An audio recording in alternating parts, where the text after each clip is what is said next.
Welcome to Relative, our family mess. Here, I bring you the raw, unspoken stories of older men betrayed by the very families they spent a lifetime protecting, and the dark secrets hidden within the modern home. Now, here is today's story. I have put more than 2,000 people into the ground in Hardin, Georgia, and in 40 years of digging graves, not one of them ever went missing. I knew every plot on that hill the way I know the backs of my own hands. So, on the October morning, my shovel struck a coffin that had no business being where it was, and I pried back the lid and found nothing inside, no body, no bones, just bare pine and dirt that smelled wrong, I knew. The way you know a storm before it breaks over the ridge, that something evil had come into my cemetery. What I did not know that morning was that the same people who emptied that grave had already murdered my son-in-law to keep their secret in the ground, and that before the week was out, they would come for my daughter and for my 2 grandsons. But I am getting ahead of myself. Let me start where it started. Let me start with the grave. The trouble came quietly, the way most trouble does in a cemetery, on an ordinary Tuesday in October. I had been digging since first light, working the soft ground near the eastern fence line, where the old oak roots make the clay run red and the work goes slow. 40 years of this soil had taught my body its rhythms, the way a musician learns a song, not through thinking, but through the hands, through the back, through the ache that settles in the shoulder when the earth turns from topsoil to hard pan. The shovel hit wood at 4 feet. I stopped.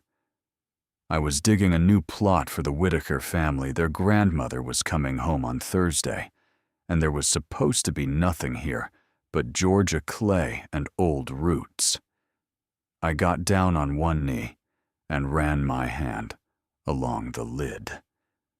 The wood felt wrong beneath my palm, too soft and too damp, like something disturbed and resettled more than once over time. I worked my pocket knife under the edge of the lid and lifted. It came up easy. Too easy. The coffin was empty. No lining. No remains. Not so much as a fragment of bone or a scrap of clothing.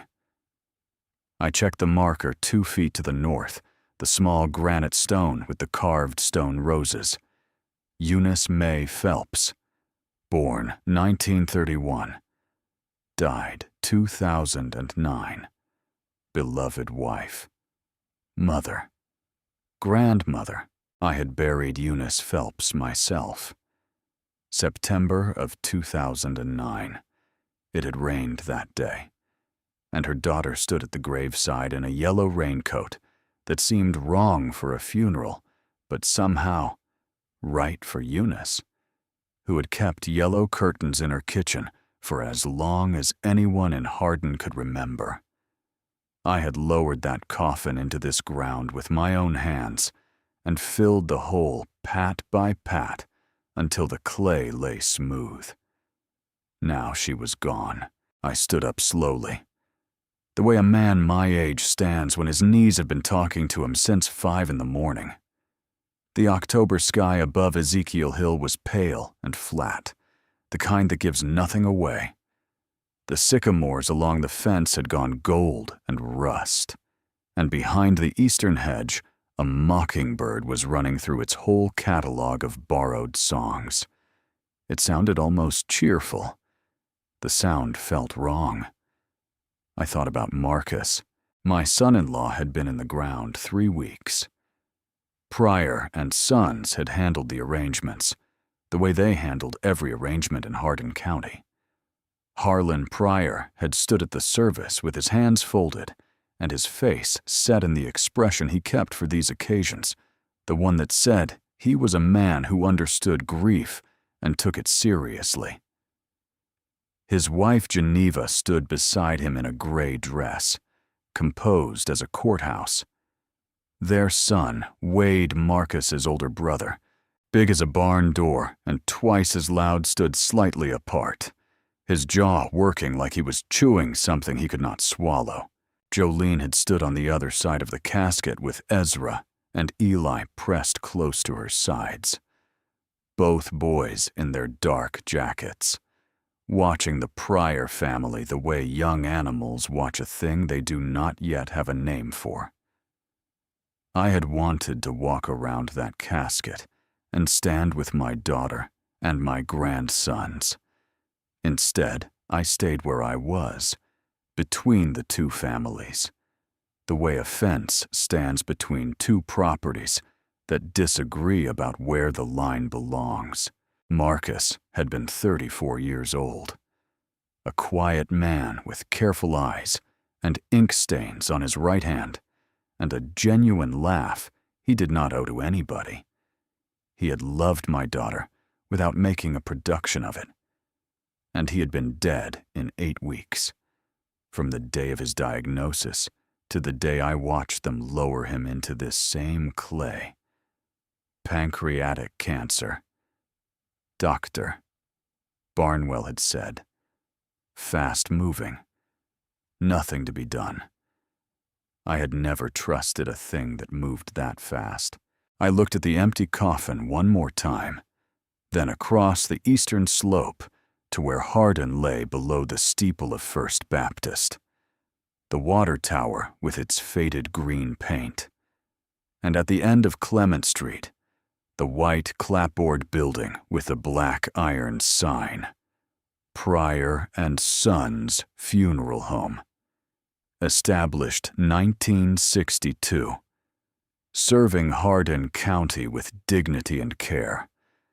I had worked alongside that building for 40 years. I picked up my shovel and set it against my shoulder. 2,012 souls lay in the clay of Ezekiel Hill, and I could have walked you to every one of them in the dark. Now, there were 2,011. Somebody had taken Eunice Phelps out of my ground, standing there with that empty hole at my feet. I made up my mind to find out who and why and what it had to do with the quiet boy I had buried. I did not yet understand what I was about to dig up. A man who has spent his life among the dead does not scare the way other men do. He just keeps digging until he reaches the truth. I filled in the Whitaker plot with a different section of ground and did not tell anybody what I had found. Not yet. There are things a man carries alone for a while before he decides what to do with them. This was one of those things. I covered the empty coffin back over, tamped the clay down with the flat of my shovel, and walked back to my cottage at the edge of the cemetery grounds.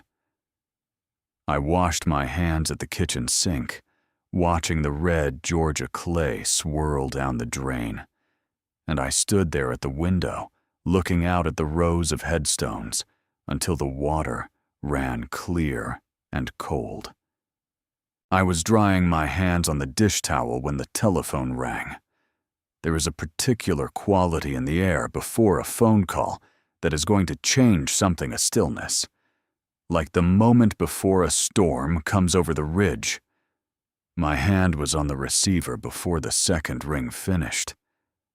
Daddy. Her voice was thin, stretched tight the way wire gets when there is too much weight on it. I said her name. She started talking before I could ask what was wrong. They filed papers, she said. This morning, Harlan and Geneva. They filed with the court to get the boys. I sat down in the kitchen chair. The dish towel was still in my hand. Custody, I said. Emergency petition, she said. They are saying I am not fit, that I am neglecting Ezra and Eli because of my grief, that I cannot provide a stable environment.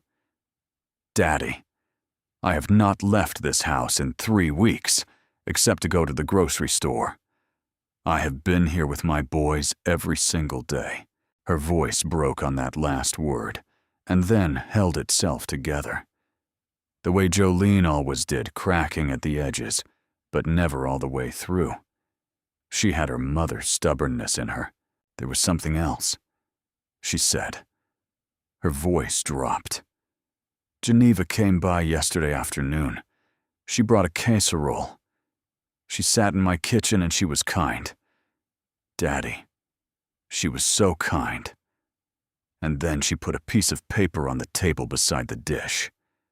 Said it was Marcus's life insurance policy, $200,000, and that the company needed my signature to release the funds.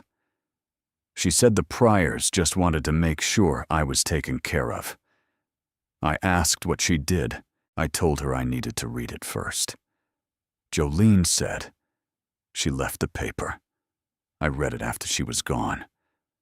Daddy, it is not a release form. It transfers the beneficiary.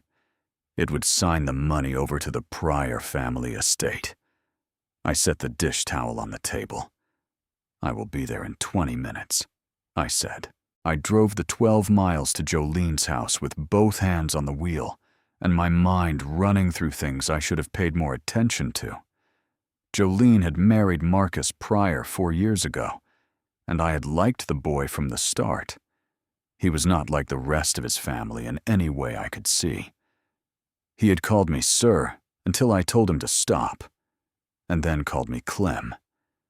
And then, after the twins were born, had taken to calling me Granddad, along with Ezra and Eli. And I had never corrected him. Jolene's house was a small white frame house on a quiet street, with a dogwood tree in the front yard that Marcus had planted the spring after they moved in. I pulled into the drive, and Ezra was on the porch before I had the truck door open. He wrapped both arms around my waist without saying a word, which told me more than words would have. Eli was in the living room with his knees pulled up, watching the door. He was the quieter of the two, the one who noticed things. He had Marcus's careful eyes. When he saw me, he let out a breath, like he had been holding it for some time. Jolene was at the kitchen table with the paper Geneva had left sitting in front of her. She looked like she had not slept. I sat across from her and read the document. It was exactly what she had described. $200,000, signed over with a single line. The language was polite and careful, and it would have taken Marcus's entire estate in one stroke. I set it down and picked up the court papers beside it. Emergency petition for temporary custody of minors. Ezra Ray Pryor and Eli Marcus Pryor. Petitioners, Harlan James Pryor and Geneva Louise Pryor.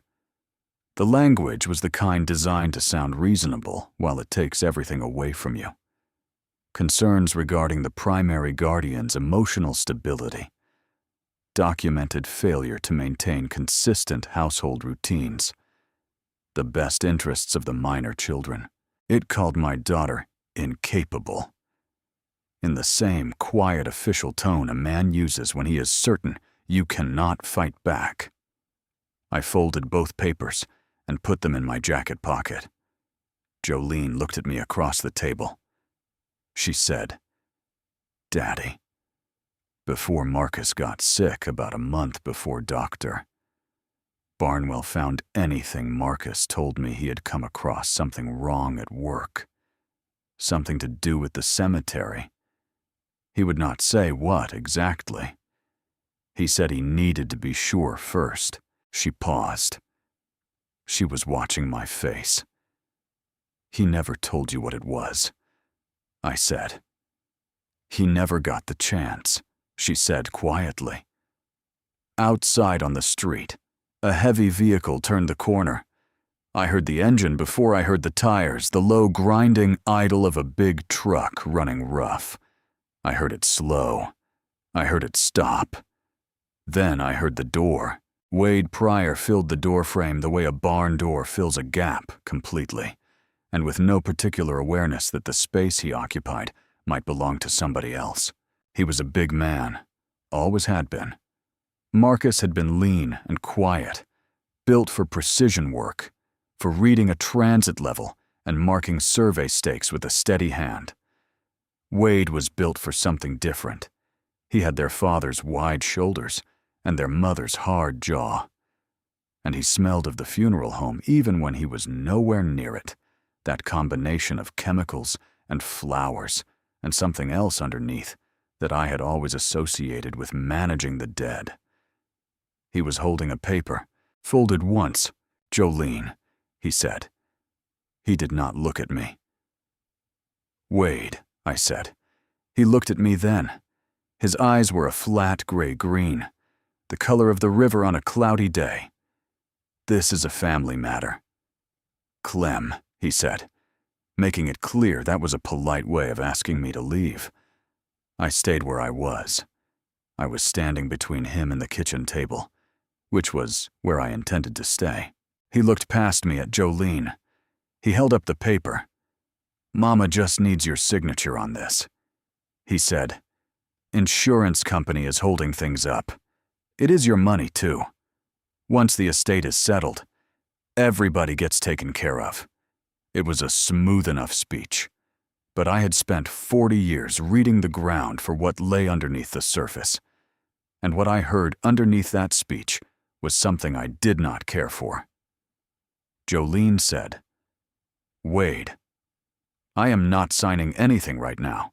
Something moved across his face. Not anger, exactly. More like frustration at an obstacle he had expected to step over and found was higher than it looked. He shifted his weight. He was going to come further into the house. I could see it in the way his left foot moved forward. I stepped into the space between us. I did not raise my hands or say anything loud. I just stepped into that space and stood in it. And I let 40 years of digging graves and hauling headstones and working ground that did not want to be worked make itself visible in the way I was standing. I am not a large man, but there is a quality a man develops after decades of hard work that has nothing to do with size. Wade looked at me. I looked at him. After a moment, he said, "You are making a mistake, old man." From behind him, through the windshield of the truck, I could see Lottie. She was in the passenger seat. I had not noticed her until now. She was a small woman, Harlan's mother, 80 years old or thereabouts, with white hair and hands that had worked hard for most of those years. She was watching. When Ezra and Eli appeared in the doorway behind me, drawn by the voices, Lottie raised one hand in a slow wave, just a slight lift of her fingers. She was looking at those boys with an expression I had seen before, not on the Pryor family's faces, but on the faces of people I had known at gravesides. Something sorrowful and certain and done with pretending. I filed that away. Before anyone said anything further, a county cruiser pulled up behind Wade's truck. Sheriff Dale Rudolph got out, hitching his belt, taking his time. He had the walk that law enforcement develops in small towns, unhurried, proprietary. The walk of a man who considers the territory his own. "Everything all right out here," he said. "Just a family matter," Wade said easily. "I was asking my sister-in-law about some paperwork." Rudolph looked at me. "Clem," he said, "you visiting out this way, just here with my daughter?" I said. He nodded and stood there with his thumbs hooked in his belt, looking at the scene the way a man looks when he has already decided what he is seeing. I had known Dale Rudolph for 30 years. He had coached youth baseball with Harlan Pryor for 15 of them. The Pryor family had handled the funerals for 2 of his officers at no charge. "Clem," Rudolph said, "I know you have been through a hard stretch lately. The whole town has. But this is a private family situation.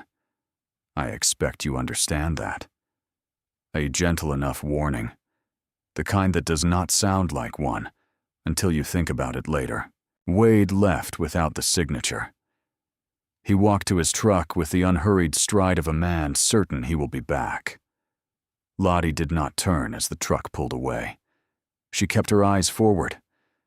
I watched until the tail lights disappeared at the end of the block. I sat on the front steps while Jolene put the boys to bed. The dogwood Marcus had planted threw long shadows across the yard in the late afternoon light.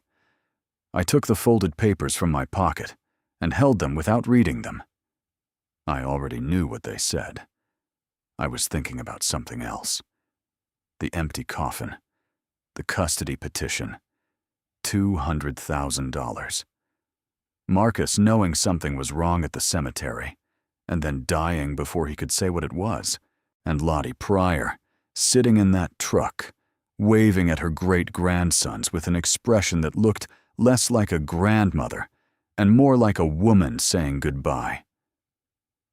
I did not know yet what the full picture looked like, but I could feel the edges of it, the way you feel the edges of a piece of ground before you break it, the give in the earth, the particular resistance that tells you something is down there waiting.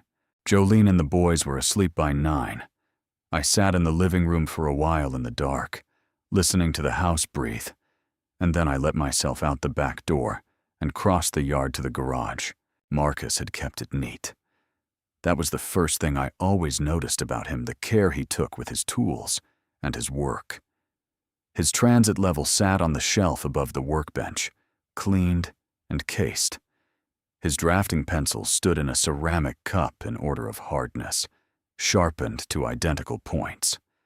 His survey boots were on the mat by the door, laced and paired.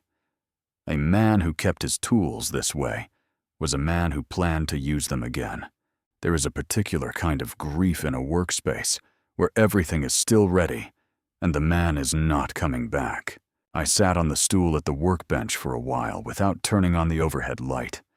The small lamp on the bench was enough. It threw a yellow circle over Marcus's things, his field notebooks stacked in order by year, his county survey maps in their flat file drawer, a coffee mug with his initials that still held a set of measuring pins. Jolene had mentioned the cemetery. Something wrong at work, Marcus had said. Something to do with the cemetery. He had not told her more than that. He had said he needed to be sure first. I started with the field notebooks. Marcus had kept 3 kinds of notes: job logs, measurements, and what he called observational remarks, which was his way of writing down anything that struck him as unusual or worth remembering. He dated every entry in small, careful numbers and never crossed anything out. If he made a mistake, he drew a single neat line through it, left it readable, and wrote the correction beside it.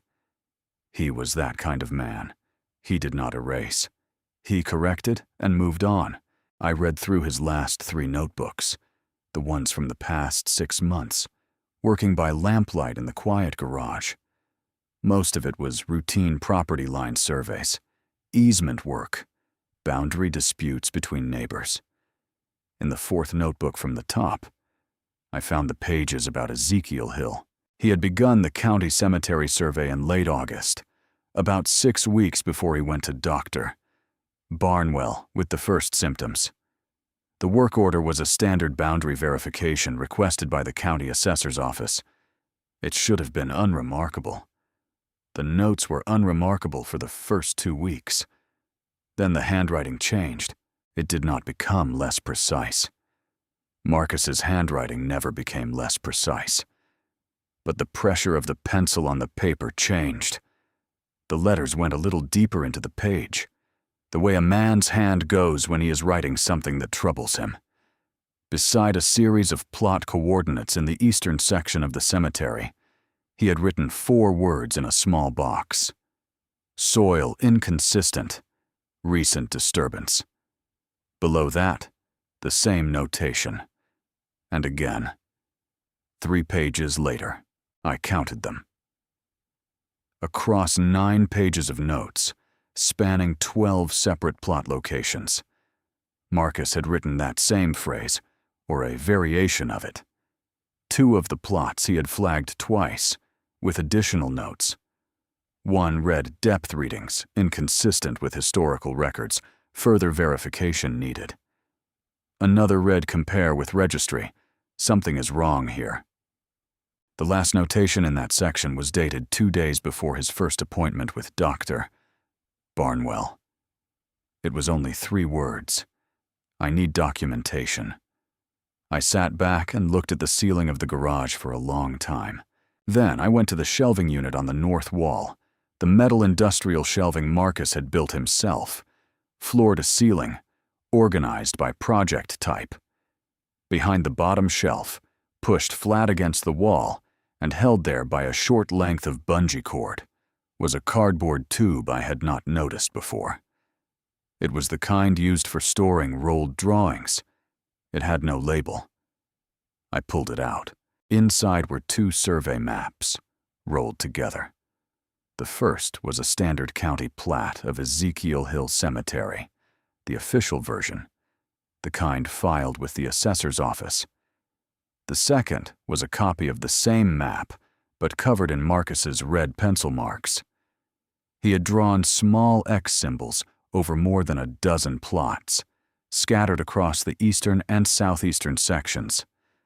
Beside each X, he had written the plot number in red, and at the bottom of the map, running along the margin in his careful hand, he had written a single sentence, pattern of systematic disturbance, not consistent with natural subsidence or single incident error.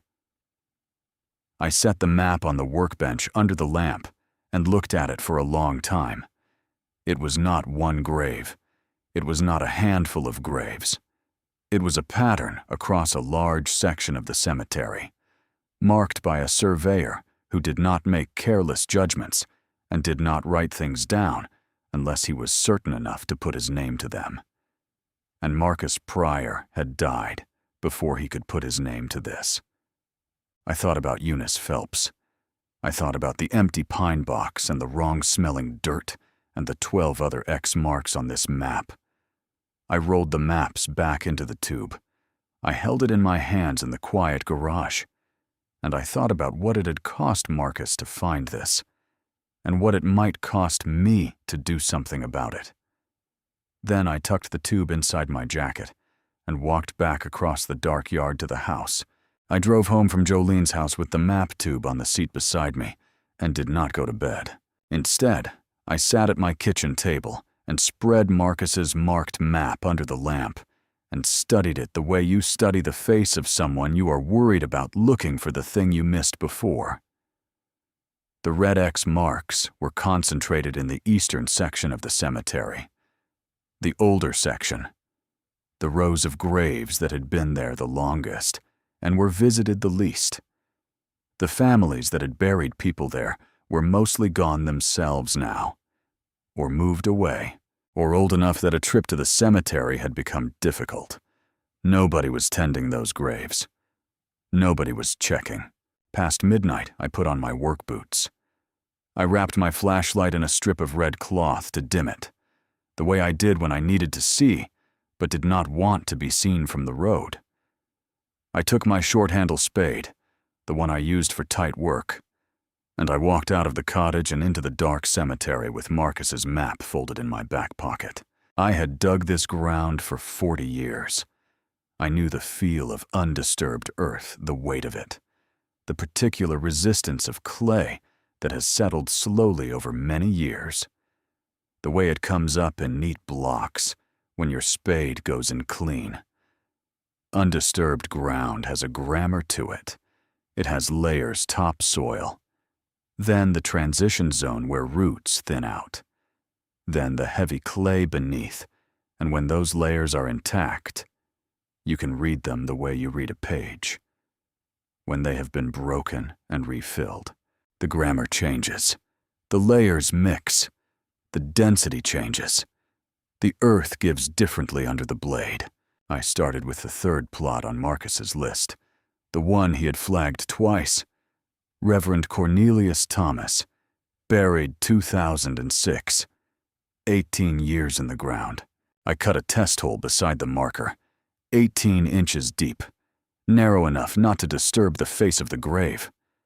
The first 6 inches came up right topsoil with the expected root mass and organic matter. Then the spade slipped into something wrong. The clay below was too loose, too aerated, with a different color bleeding through it, a brighter red that did not belong at this depth. Backfill. Somebody had opened this grave and closed it again. I filled the hole back in and moved to the next mark on the list. The second plot told the same story. So did the third. 3 different graves, 3 different names on the markers. 3 different families who had stood in this cemetery in their good clothes and watched their people go into the ground. All 3 showing the same evidence in the soil, the same signs of disturbance, the same wrong layering, the same too recent backfill that a surveyor had noticed from the surface and that a grave digger could read from inside. At the 4th plot, I cut a little deeper.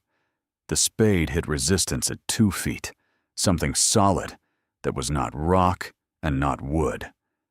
I set the spade aside and used my hands, working carefully, clearing the loose fill from around it. It was a heavy-gauge plastic bag, black, sealed with electrical tape. I knew before I opened it what was inside. I have worked with cremated remains. I know the weight of them, the gray-white texture, the way the larger fragments settle to the bottom. I set the bag on the grass beside the marker and sat back on my heels and looked at it for a long time. The night was very quiet. Somewhere down the hill, a dog was barking at something it could not see. This was not oversight. This was not a burial company making a paperwork error or mishandling remains in a moment of carelessness. You do not seal remains in a plastic bag and bury them 2 feet down in someone else's grave by accident. You do that when you have taken a body out of a plot, disposed of it, and need to hide the evidence. You do that when you plan to sell the plot again to another family and pocket the money twice. I was still crouched there, holding the bag, when the light swept across the eastern fence line. It came from the road, a pair of headlights moving slowly, too slowly for a car just passing. I killed my flashlight and went flat to the ground in the row between markers, my face in the grass. The bag clutched against my chest. The light swept the upper reaches of the hill, then dropped away as the vehicle moved on. But it did not go far. I heard it idle. Turn. Come back. A county cruiser. I recognized the sound of it. Dale Rudolph ran the same patrol route he had run for 20 years, and I had heard that engine enough times to know it by ear. He was moving at the speed a man moves when he is checking on something specific, not the casual sweep of a bored deputy on night rotation. Something deliberate. He made one more pass along the fence line, and then the lights pulled away, and the sound of the engine faded toward town. I lay in the grass between the headstones and did not move for another 5 minutes. Then I got up, reburied the bag exactly as I had found it, smoothed the surface, and walked back to the cottage with the map and a cold, settled understanding that someone was keeping watch over these graves at night, and it had nothing to do with protecting them. Ruby Sims arrived at my door the next morning while I was still on my first cup of coffee, carrying a dish of cornbread wrapped in a kitchen towel and wearing the expression she wore when she had something to say that she had been turning over in her mind for a while. I have known Ruby since before May died. She and May had been close in the way women become close when they have both raised children and buried husbands and survived the particular difficulties of living in a small town where everyone knows your business and half of them have opinions about it. She was 70 years old and had spent 40 of those years as a nurse at Hardin County General before her knees gave out, and she had the manner that long-serving nurses develop, a directness that was not unkind, and a tendency to get to the point without wasting either of your time. She set the cornbread on my kitchen table and sat down across from me without being asked. "I need to talk to you about Marcus," she said. I poured her a cup of coffee and sat. She had been thinking about it since the funeral. She said. She had not said anything before because she had not wanted to add to Jolene's grief, and because she was not certain enough in her own mind to put the thought into words. But she had been certain enough for a while now, and what she had seen in the past 2 days had made her more certain. "You know I worked oncology for 12 years before I moved to general," she said. I knew. May had talked about it. "Pancreatic cancer is one of the more aggressive cancers we see," Ruby said. "Fast-moving. Hard to treat. When Dr. Barnwell told Jolene it was an aggressive case, nobody questioned it because the disease has a reputation that makes the diagnosis believable. But there are patterns. Clem, the disease has patterns. The way it presents, the way it progresses, the order in which things happen to the body." She looked at her coffee cup and then back at me. Marcus did not follow the pattern. "What do you mean?" I said. "The progression was too even," she said. "Too consistent. Too much like a clock running down at a fixed speed. Natural disease is not that orderly. Natural disease has bad days and better days. Sudden drops and partial recoveries. What I saw in Marcus over those 8 weeks, what I saw when I brought meals over and sat with Jolene at the hospital, was a decline that moved in a straight line. Not like a body fighting a disease. Like a body absorbing something it could not process." I set my coffee cup down. "There is a category of poisoning," she continued, "that mimics organ failure. The substance damages the kidneys and liver progressively. Symptoms include fatigue, nausea, jaundice, confusion. On a standard panel. It can be misread as metabolic breakdown consistent with late-stage cancer, particularly if the treating physician is not looking for it, and particularly if the physician trusts his initial diagnosis and does not go back and question it." "Dr. Barnwell," I said. Ruby looked at me. She did not say yes. She did not need to. She had known me long enough to know that I understood the shape of what she was saying without her having to say all of it. "When did Marcus start getting sick?" she asked. I told her late September, about 6 weeks after he began the cemetery survey. The same weeks the notations in his field book changed. The same weeks he told Jolene he had found something wrong at work. Ruby nodded slowly, as though something she had suspected had just been confirmed. "Did Jolene keep anything of his?" she said. "Anything he used regularly? A thermos, a water bottle, a travel mug." I thought about Marcus's garage, the coffee mug with his initials, still on the workbench, and something else on the shelf above the drafting table, a stainless steel thermos with a red lid that Jolene had given him for his birthday one year. He had taken it everywhere. He had taken it to the Pryor house every Sunday for dinner. Geneva always made sweet tea. Geneva always said she kept a pitcher made for him because she knew he liked it. "The thermos," I said. Ruby looked at me steadily. "If there is anything left in it," she said, "and if something was introduced to what he was drinking, a proper toxicology screen would find it. I have a contact in Macon, a pathologist I worked with for 8 years before she moved to the university lab. She owes me a professional courtesy, and she asks no unnecessary questions." I stood up. "I need to get that thermos before Jolene washes it," I said. Ruby stood up too. She said, "Clem, I want you to understand what we are talking about if this comes back the way I think it will. This is not a civil matter. This is not a custody dispute or an insurance fraud. If someone poisoned Marcus Pryor to keep him quiet, and if those same people are trying to take Jolene's children and her property, she stopped.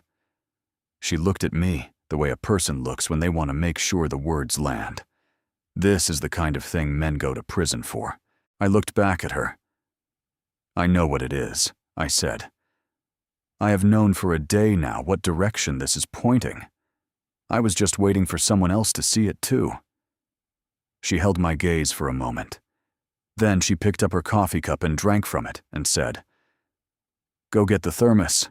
I got the thermos from Marcus's garage that morning, wrapped it in a clean dish towel without touching the interior, and left it with Ruby to send to her contact in Macon.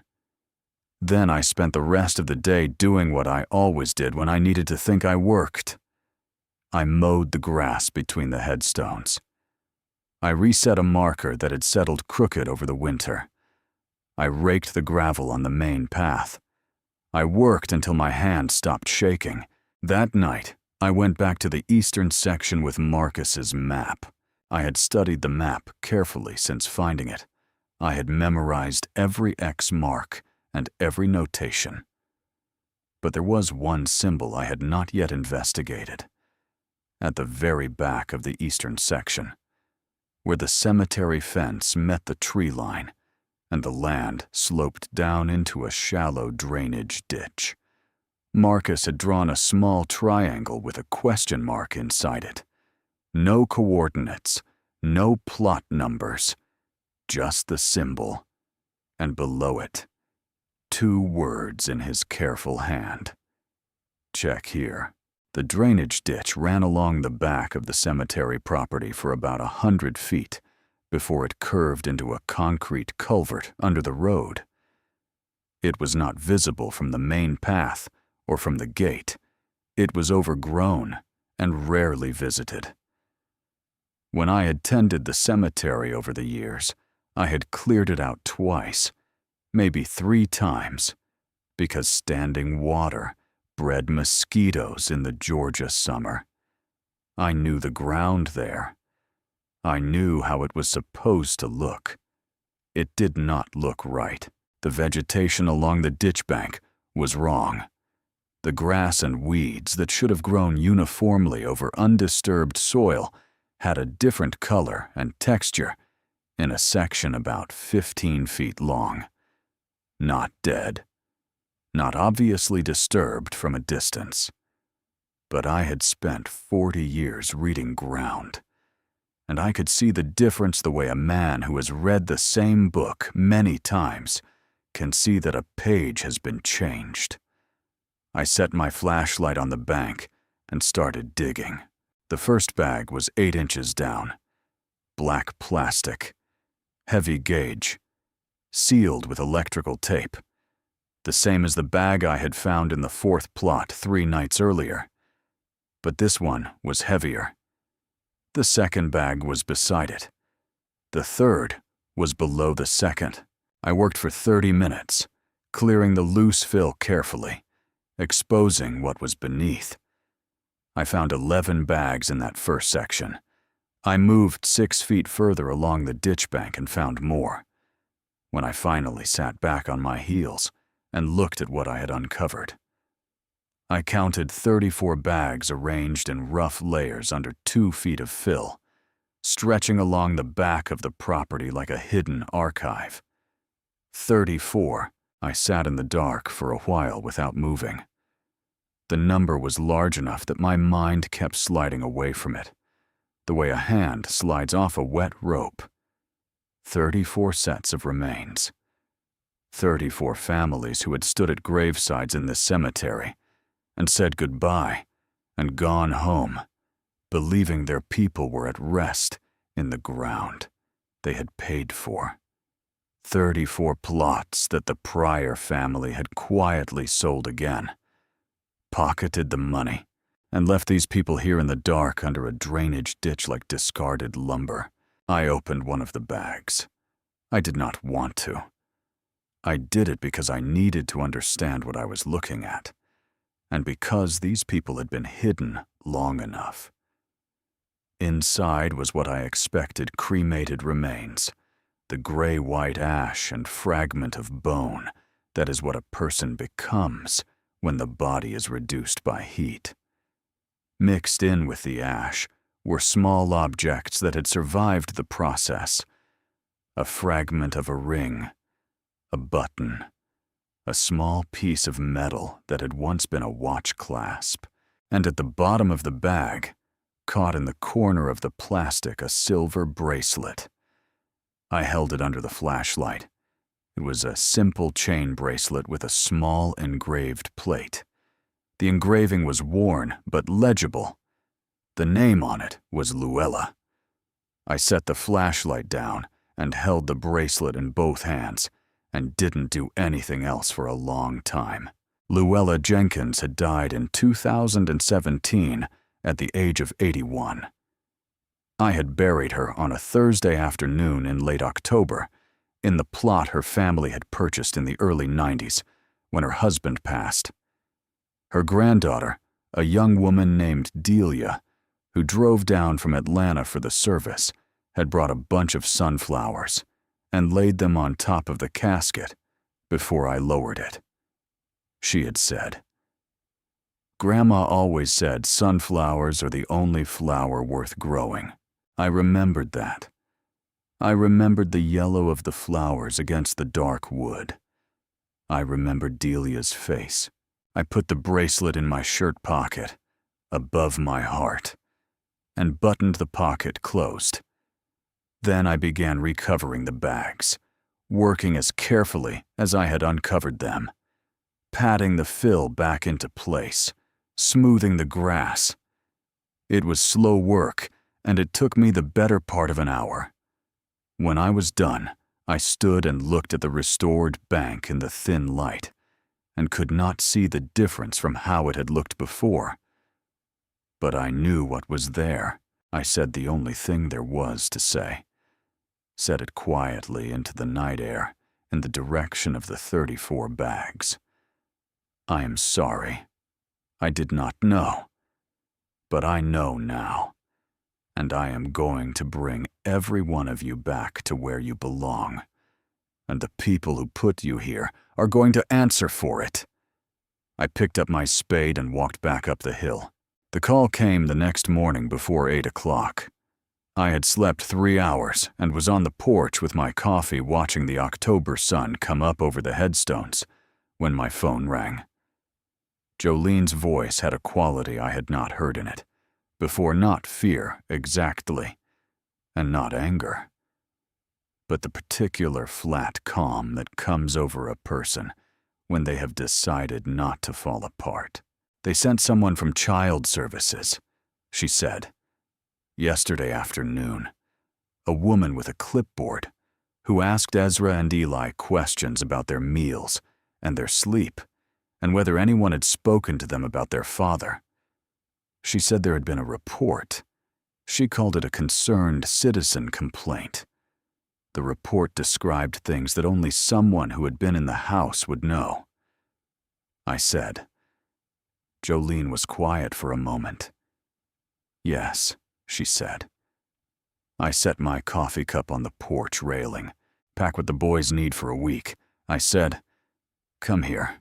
The Pryor family owned half the town and had the sheriff in their pocket. And there was nothing that said they could not find a way to have a social worker knock on a door. A cottage on cemetery grounds was not much, but it was ground I controlled. It was the one piece of property in Hardin County where Harlan Pryor had no authority and no history and no influence. Because nobody wants influence over a gravedigger's cottage on the edge of a cemetery. They arrived by noon. Eli carried his own backpack with the seriousness of a man transporting something important.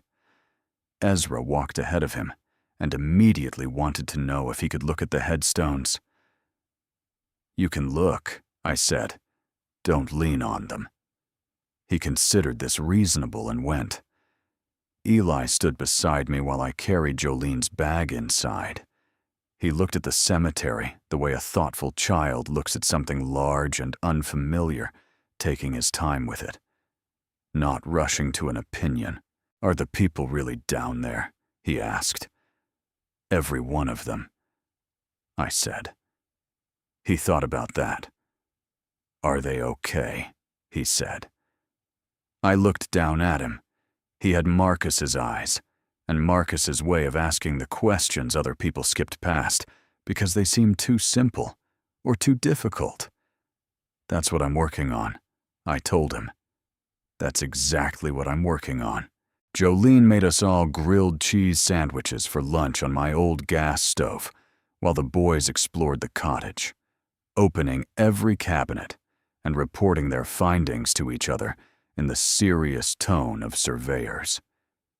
In the afternoon, I showed them how to read a headstone, the symbols carved into the older granite, the lambs for children, the hands pointing upward, the clasped hands for married couples. Ezra wanted to know why some headstones had longer rows of letters and some had almost none. And I told him the length of the words did not say anything about the worth of the person. After supper, I sat between them on the narrow bed in the guest room and told them about their grandmother May. I told them about the garden she kept, the rows of tomatoes and butter beans, and the one rose bush she had nursed along for 20 years in the Georgia clay, where rose bushes had no business thriving. I told them about how she used to bring flowers to the cemetery on Sunday mornings and arrange them at the graves of people whose families had stopped coming. She said the dead deserved fresh flowers the same as anyone else. She said the only difference between the living and the dead was that the dead were more patient. Ezra was asleep before I finished. Eli stayed awake a little longer, looking at the ceiling. "She sounds like she was good," he said. "She was," I said. He closed his eyes. His hand found mine in the dark the way a child's hand does when it wants to hold something solid. I sat there until his breathing slowed. Later, after the boys were settled, Jolene and I sat in the kitchen with the lamp turned low and talked the way we had not talked since before Marcus got sick quietly, the way people talk when they are not performing anything for anybody. She asked me what I knew. I told her I was working on something. I told her it was bigger than the custody papers and the insurance form, and that I needed a few more days before I could say more. She looked at me for a long time. Then she said, "The last few weeks before he went to Dr. Barnwell, Marcus was different. He was careful. He started being careful in a way he had never been before. He stopped leaving his field notebooks in the truck. He started taking a different route home from work. One night, I heard him on the phone after I was supposed to be asleep, and he said, 'If something happens to me, there is a tube in the garage behind the bottom shelf.' He did not know I heard him.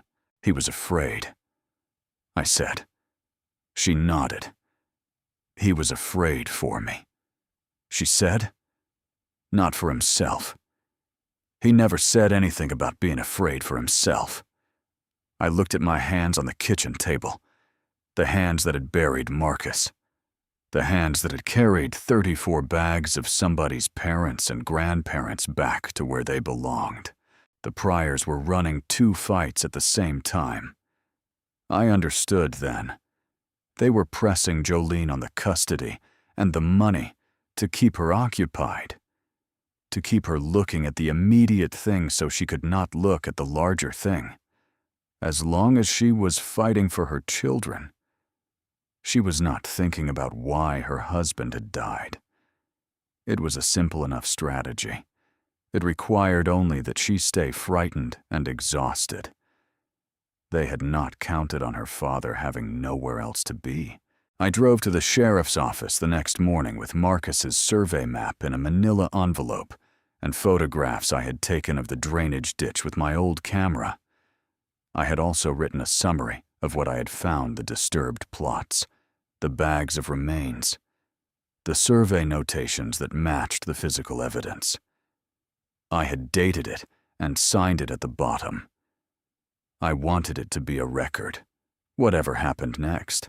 The office was in the old county building on Main Street, a brick building that had served as a courthouse, a post office, and a jail at various points in its history, and still had the heavy quality of a building that had witnessed difficult things and absorbed them. I had been inside it a dozen times over the years for various permits and survey consultations, and it always smelled the same old paper, floor wax, and the particular staleness of rooms where the windows do not open. The deputy at the front desk was a young man I did not know. I gave him my name and said I needed to see the sheriff regarding a matter at Ezekiel Hill Cemetery. He made a phone call, spoke in a low voice, and told me to wait. I waited 20 minutes. Rudolph came out himself rather than sending a deputy, which I took as a sign that he had already been told I was coming and had decided how to handle it. He was in his uniform, his hat in his hand, and he greeted me the way he always greeted me, by my first name, with a handshake that was firm enough to be respectful and brief enough to establish that this was a professional visit. He took me to a small conference room off the main hall. He closed the door. I laid the photographs on the table first, then the map, then the written summary. He looked at all of it carefully, which I will credit him for. He did not rush through it or dismiss it with a glance. He studied the photographs, held the map to the window light, read the summary all the way through. He was a careful man. It was part of what made him useful to the Pryors. When he was done, he sat back and looked at me. "Clem," he said, "I want to take this seriously. You know I do. But what I am looking at here is a civil matter between you and the organization that holds the management contract for that cemetery. Pryor and Sons has a 10-year contract with the county that includes provisions for the consolidation and relocation of remains in sections of the cemetery that require renovation or drainage repair." He tapped the photograph of the drainage ditch. "This could be authorized work that wasn't communicated to you properly." I looked at him. He held the look without difficulty. "The bags are sealed with electrical tape," I said. "The remains are mixed with personal effects that were buried with the deceased. There is no authorization document for any relocation procedure on file with the county assessor. You checked," he said.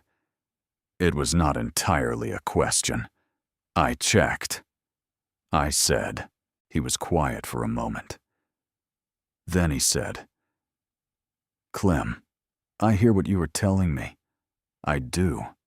But I also have to tell you that what you describe going into that cemetery after hours, cutting into graves that aren't under your immediate work order, that is a significant legal exposure for you. You did not have authorization to do what you did.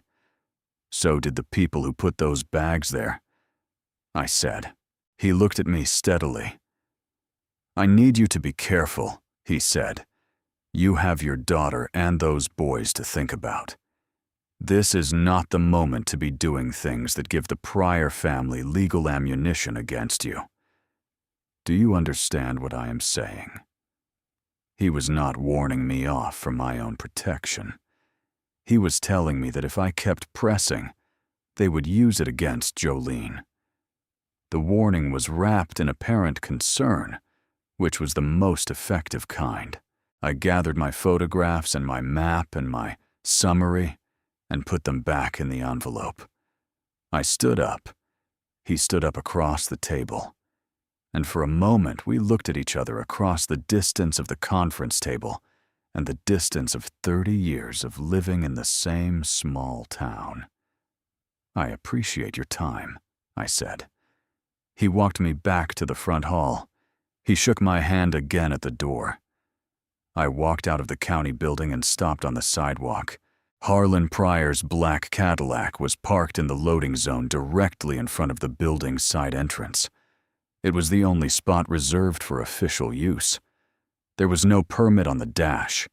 There did not need to be. I looked at the car for a moment. Then I looked at the building. Then I got into my truck. I had done what a man is supposed to do when he finds something wrong. I had gone to the proper authority. The proper authority had told me the same thing, in different words, that Wade Pryor had told me in the cemetery, with his hands on my collar. Stand down. Go home. Stay out of it. The difference was that Wade had threatened me, and Rudolph had warned me, and in a county where the same family held both ends of the leash. The distance between a threat and a warning was about the width of a parking permit. I sat in the truck for a few minutes with my hands on the wheel. Then I thought about Pryor and Son's funeral home, about the filing cabinets in the storage room in the basement, about the management contract and the financial records that would tell me exactly what the Pryors had been paid to do with the people in those bags. And I thought about the fact that I had repaired that building's back lock myself 15 years ago, with hardware I had bought from the same supply catalog I still used. I started the engine. The back door of Pryor and Son's funeral home faced a narrow service alley between the building and a wooden fence that had been there since before I could remember. The alley smelled of damp concrete and old leaves.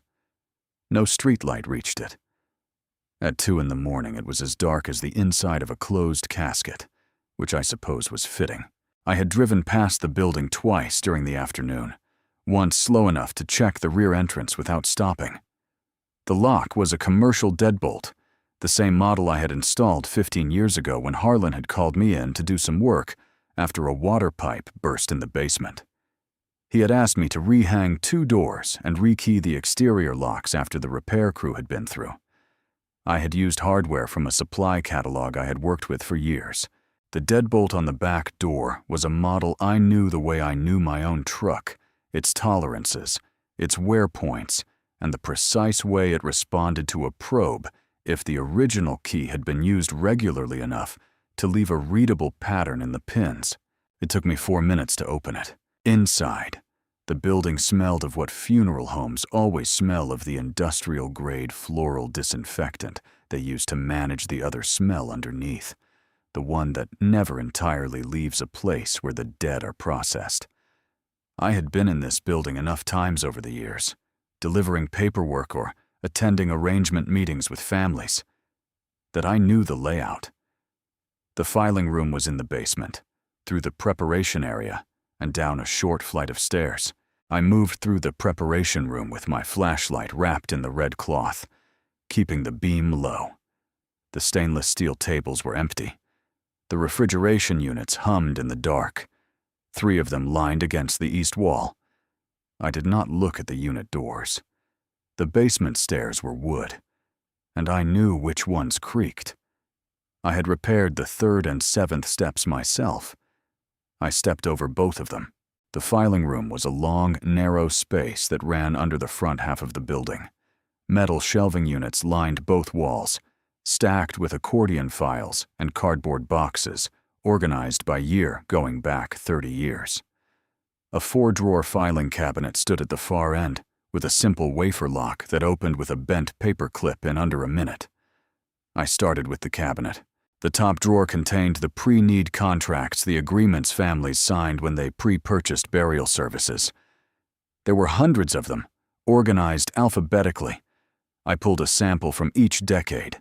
In every case, the contract specified that the funds would be held in a segregated trust account at a named financial institution. In every case, the trust account number was printed at the bottom of the form. I photographed each page with my phone. Then I found the ledger. It was in the bottom drawer, under a false bottom that was not a particularly sophisticated hiding place, just a piece of cardboard cut to fit the drawer. with the ledger beneath it. It was a standard composition notebook with a hard black cover, filled in Geneva Pryor's handwriting, which I recognized from the note she had left with Jolene's insurance form. Small, precise letters, evenly spaced, with numbers that lined up perfectly. The entries were organized by plot number. Each entry had a date, a name, a notation in one of two categories R, which I understood to mean resell, or C, which I understood to mean cremated, and a dollar amount in a column on the right. The entries went back 11 years. There were 241 of them. I was still reading when I heard the back door, not the door I had come through.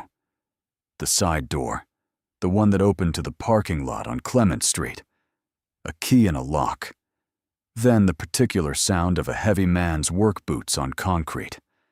I killed my flashlight. The basement had no windows. The only light in the room was the small red glow of a power strip on the bottom shelf. Wade came in at the top of the stairs. I could tell it was Wade by the weight of the footsteps and the irregular rhythm left foot slightly heavier than right. A gait I had noticed when he came to Jolene's house. He moved through the preparation room above me. I heard him open the refrigeration unit closest to the stairs, heard the brief rush of cold air, heard the door close again. Then silence for 30 seconds. I pressed myself against the wall behind the doorframe of the filing room, between the filing cabinet and the far shelving unit. If he came down the stairs, I would have perhaps 3 seconds to decide what to do. I held the ledger against my chest and did not breathe. He didn't come down. His footsteps moved back through the preparation room. The side door opened and closed. I heard his truck start in the parking lot, idle for a moment, then pull away. I waited 5 full minutes before I moved. I put the ledger under my jacket, smoothed the false bottom back into place, closed the filing cabinet, and walked back up the stairs, stepping over the 3rd and 7th steps, through the preparation room, out the back door, down the alley. I was in my truck and moving before I thought about the corner of the room. I had not looked at the shelf unit near the ceiling above the filing cabinet, where a small black rectangle sat at an angle in the shadows. I had not been looking for a camera. I had not thought to look for one. I drove away from Clement Street and did not know that in the morning, Geneva Pryor would review the footage and know exactly who had been in her basement. I was trimming the grass along the fence line when Wade's truck came through the cemetery gate at 7 in the morning, going faster than anyone drives through a cemetery. He did not park in the gravel lot. He drove directly across the grass, leaving 2 dark tracks in the dew, and stopped 20 feet from where I was standing. He was out of the truck before the engine finished turning. He had a phone in his hand and held it up as he walked toward me. On the screen was a grainy image, the filing room in the basement, a figure in dark clothing moving between the shelves. The image was shot from above, face not visible, but the height was right. The deliberate way the figure moved was right, and the shape of my hands, wide and calloused from 40 years of the same work, was right too. "You," Wade said. He stopped 6 feet away. I could smell the whiskey from there, and it was not yet 8 in the morning. "That is you."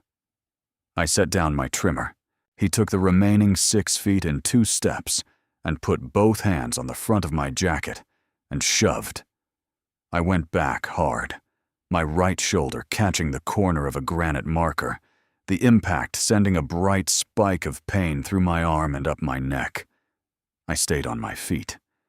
My hand found the top of the headstone beside me without thinking, the way a hand finds a familiar surface in the dark. I did not swing back. There was no percentage in it. Wade had 60 pounds on me and 30 years. And more importantly, there was a phone in his hand with video evidence on it, and I needed to think, not fight. I straightened up and looked at him. Wade's face was red and his breathing was hard, and his eyes had the particular quality of a man who has arrived somewhere already decided and is looking for confirmation. He wanted me afraid. I was not going to give him that, so I said. You looked at the camera footage. His grip tightened on the phone. You broke into our building, he said. You stole from us. I can have you arrested before noon. You can try.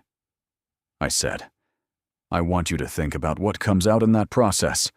He took a step forward. I held my ground and did not step back. Wade, I said, I want to ask you something, and I want you to think before you answer. Do you know what is in that drainage ditch at the back of Ezekiel Hill? His face changed. The anger was still there, but something else moved behind it.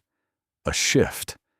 The way a man's expression shifts when a conversation has gone somewhere he did not expect. What are you talking about? He said. His voice was different now, not quieter, but less certain. 34 sets of remains, I said. People who paid your family to lay them to rest in that cemetery, and who are in black plastic bags in a ditch instead. He stared at me. I know you have been the one doing the physical work, I said. I am not under any illusion about that. I have been reading Disturbed Ground for 40 years, and I know the way a man digs. But the ledger I found in that filing cabinet, the one with 241 entries in your mother's handwriting, that is not a project that started with you. That started 11 years ago, before you were old enough to be running that operation on your own. Wade's jaw worked. He was not going to tell me I was wrong, which was more confirmation than if he had said nothing at all. I watched his face while I thought about something else. I thought about what Jolene had said. Marcus had been afraid for her safety. Not his own. I thought about a man who had known what was in the drainage ditch and had known what the ledger contained and had died 8 weeks after finding out. I thought about whether Wade, standing in front of me now with his phone and his anger and his whiskey breath, knew the full extent of what his family had done to keep that secret covered. His reaction to the drainage ditch had been defensive, the reaction of a man confronted with his own wrongdoing. But if I had said your parents poisoned Marcus, I did not know yet what that reaction would look like. And I was not ready to see it. He stepped closer. His voice dropped. You have a daughter. Clem, you have 2 grandsons sleeping in your cottage right now. He let that sit for a moment. If you make this into something public, if you go somewhere with that ledger, things are going to get very difficult for Jolene in this county. Courts move slowly. CPS has a long memory. You understand what I'm telling you. I looked at him. Yes, I said. I understand exactly what you are telling me. He stood there for another moment, reading my face for something he did not find. Then he turned and walked back to his truck and drove back across the wet grass and out the gate. I stood by the fence line and watched him go. The pain in my shoulder was sharpening now that the adrenaline was settling. I reached up and worked the joint carefully. The way you check a wall for structural damage, feeling for what is broken and what is holding. Geneva had the footage. She knew what was missing. And now Wade had delivered his warning, which meant they had moved from a defensive position to an offensive one. They were not trying to keep me quiet anymore. They were trying to decide what to do with me. I picked up my trimmer and went back to work, because the grass along the fence line still needed cutting, and a man who stops working is a man who is afraid. And I was not going to give them that either. Ruby called that afternoon while I was sitting on the cottage porch with the ledger on the table in front of me, and an untouched cup of coffee going cold beside it. Clem, she said. The results came back. Something in her voice made me set the ledger down.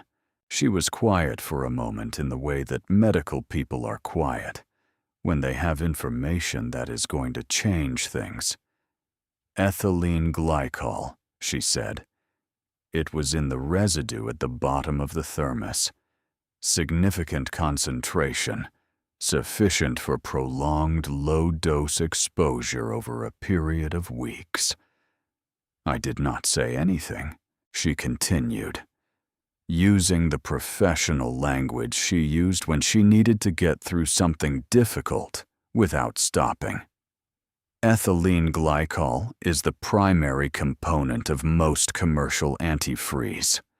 When ingested in small, repeated doses over time, it damages the kidneys and liver progressively.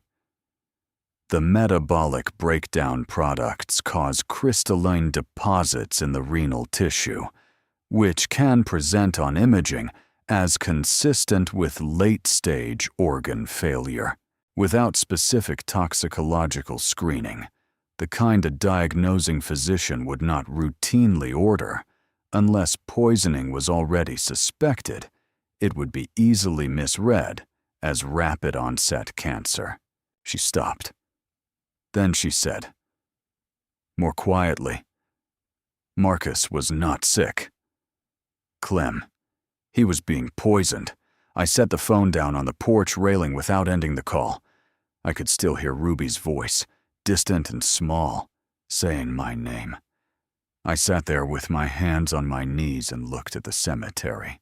The Sunday dinners at the Pryor house had started shortly after Marcus and Jolene married. Geneva had insisted on them.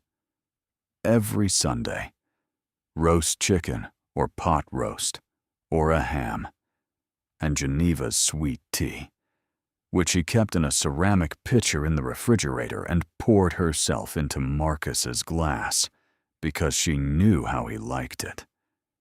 She had been particular about that from the beginning. She always said Marcus needed looking after, that he worked too hard and did not eat enough, and that she wanted to make sure he was taken care of. 8 weeks. From the first appointment with Dr. Barnwell to the day I lowered the casket into the ground. 8 Sunday dinners. Give or take. I pressed my hands flat against my thighs and breathed. Marcus had been in his garage in the evenings, marking graves on a survey map with a red pencil, trying to be sure before he said anything. He had started taking different routes home. He had hidden the map tube behind the bottom shelf.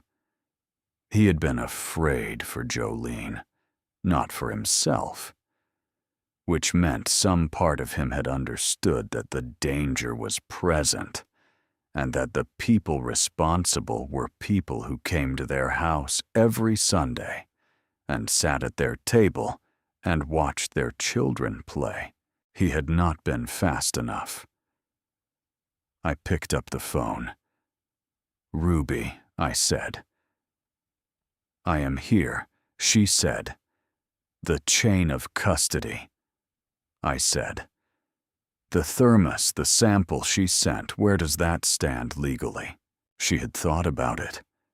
The sample was sent under my contact's name. She said, it was not part of an official investigation. It would not be admissible as primary evidence in a criminal case as it stands. To use this, we need a formal investigation to authorize a proper exhumation and independent toxicological analysis. We need law enforcement involvement that is not Dale Rudolph. I know, I said.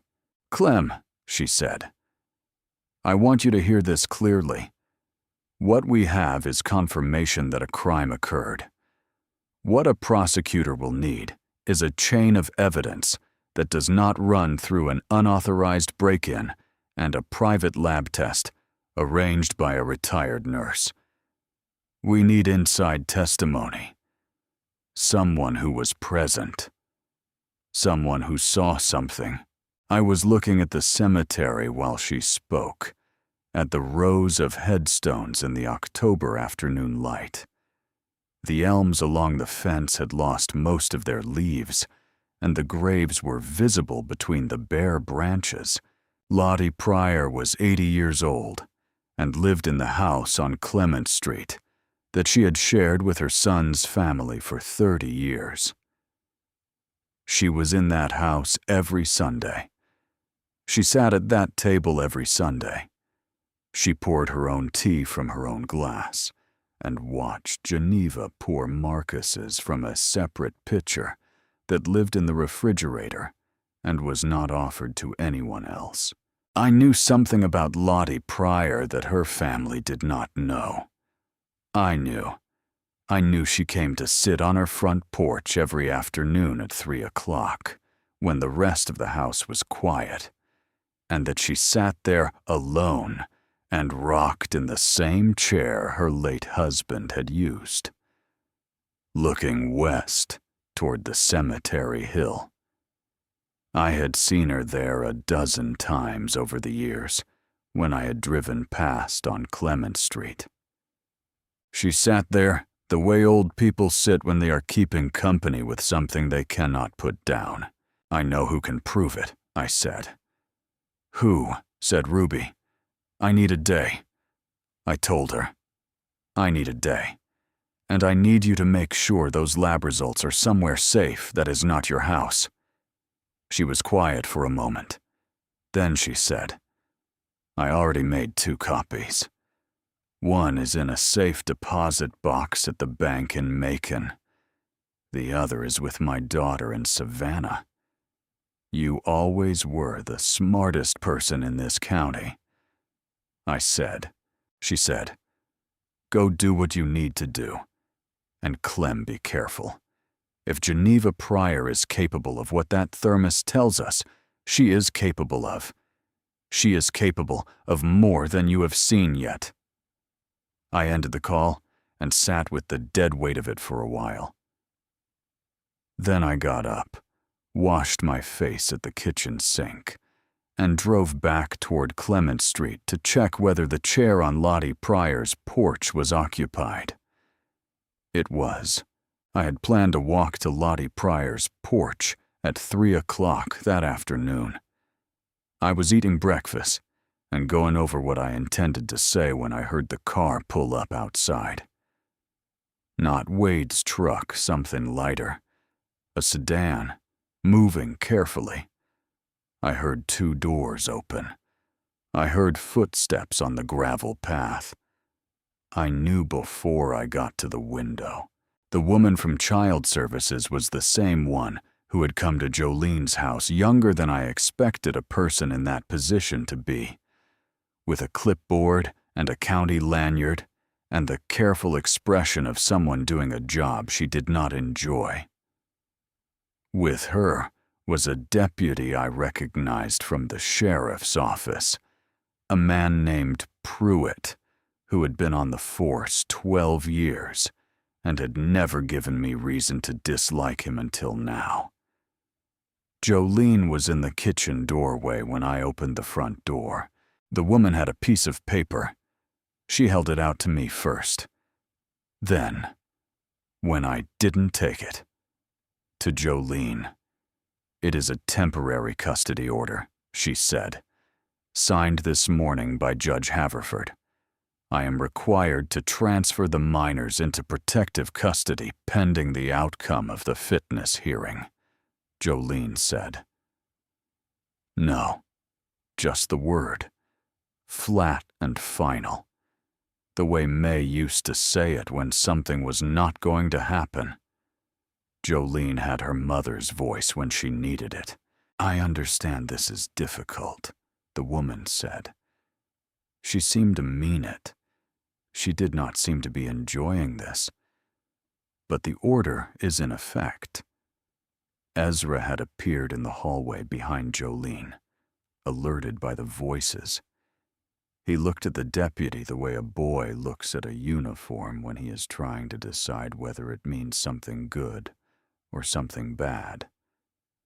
Eli came out behind him, quieter, and took in the situation in one look. He came and stood beside me. I am going to need you to pack a bag for each of them. the woman said to Jolene. What followed was the kind of time that does not pass the way regular time passes. Jolene packing the boys' things with her hands shaking and her face locked down. Ezra asking questions that nobody answered directly. Eli not asking anything. The deputy standing in the doorway looking at the floor. I helped pack. I folded the boys' shirts the way May had taught me to fold things straight edges, neat corners, something you could unfold and wear without it looking like you had been sleeping rough. Small dignities when there is nothing larger to offer. Before they put their jackets on, I crouched down in front of Eli. He looked at me. He did not cry. He was 8 years old, and the son of a man who did not cry in front of people. And he had understood, in the particular way that quiet children understand things, that something serious was happening. I had carried a brass button in my left jacket pocket for 10 years. It had come from the old green coat May wore in her garden every morning until the coat wore out. And she had kept the buttons in her sewing box. And after she died, I had taken one. I did not know why at the time. I had just taken it and put it in my pocket and kept it there. It was smooth and warm and the size of a dime. And every morning when I put on my jacket, my hand found it the way a tongue finds a sore tooth. I took it out and pressed it into Eli's palm and closed his fingers around it. When you look at this, I said, you remember that I am on my way. You understand me. He looked at the button in his closed hand for a moment. Then he looked up at me. I understand, he said. I stood up and hugged Ezra, who held on longer than I expected, and then let go all at once, the way children let go. I shook Eli's hand like he was a grown man, because he was behaving like one. Jolene stood on the cottage porch and watched the car go down the drive. She stood there until it turned onto the road, and the sound of it faded. Then her knees went, and she sat down hard on the porch step and put her face in her hands. I sat beside her. I did not say anything. There was nothing to say. We sat there together in the cold October morning and let it be as bad as it was. After a while, she lifted her head. She said, "Tell me what you know, Daddy. All of it. I need to know all of it right now." So I told her. Not the parts I'd been protecting her from. Not the version I'd been giving her in pieces. All of it. The map and the drainage ditch and the 34 bags and the ledger and the thermos and what Ruby's contact in Macon had found in it. I told her what Marcus had suspected and what he had been afraid of and what it had cost him. She listened without interrupting. When I finished, she was quiet for a long time. Then she said, "What do we do?" I went inside and came back with everything: the photographs, the map, the summary I had written for Rudolph, the ledger, the copies Ruby had sent me of the lab results. I laid it all on the porch table between us. There is a woman who knows more than anyone else. I said, I am going to her this afternoon, and there is a law enforcement agency that does not answer to Dale Rudolph or Harlan Pryor. I need a phone number. I called Ruby. She answered on the first ring. I need the number for the Georgia Bureau of Investigation. I said, and I need it today. Agent Tanya Marsh was already in the booth when I arrived, with a cup of coffee and a yellow legal pad, and the unhurried manner of a woman who had sat across from a great many people in a great many diners and knew how to read them quickly. She was in her mid-50s, I guessed, with close cropped gray at her temples and the kind of direct eye contact that is not aggressive so much as honest, the look of someone who has decided that straight lines are more efficient than curves. She had driven up from the regional office in Macon and had chosen the Waffle House on Route 9, 45 minutes outside Hardin, herself, away from the county and away from any network of people who might mention to someone that they had seen a stranger talking to Clem Barlow. She shook my hand when I sat down. Firm, brief. "Mr. Barlow," she said, "I understand you have something that needs attention." I laid it on the table between us. The photographs of the drainage ditch and the disturbed plots. Marcus's survey map with the red X marks. The copies of Ruby's lab results from the Macon pathologist. The photographs of pages from Geneva Pryor's ledger, which I had taken with my phone before leaving the building that night. She looked at everything in the order I laid it down, without touching any of it, reading with a stillness that I associated with people who had trained themselves not to react visibly to information in professional settings. When she finished, she picked up the lab results and read them a second time. Then she set them down and looked at me.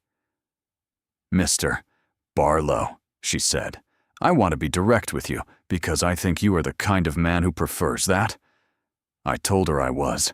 "What you have brought me," she said, "is serious." The combination of these elements, the survey evidence, the physical findings at the drainage ditch, the financial records, and especially the toxicology results, represents a credible pattern consistent with multiple felonies, including abuse of a corpse, violation of pre-need burial contracts under Georgia law, insurance fraud, and first-degree murder. She paused. "The last part is why you are talking to GBI and not to your county sheriff." I told her about Rudolph, the parked Cadillac, the 20-minute wait. She nodded. She was not surprised. "Small county, long-standing family," she said. "I have seen the pattern before." She tapped the photographs of the ledger pages. "Here is the problem. This ledger was obtained without a search warrant, from a private premises you entered without authorization. As evidence, it is compromised. A defense attorney would move to suppress it immediately and would likely succeed." "I know," I said. She continued. "The toxicology results are credible, but were obtained outside of a formal evidentiary chain. To use them in a prosecution, we would need to exhume the remains and conduct an independent analysis under court authorization. That requires probable cause for a judge to sign the order." "I understand." I said.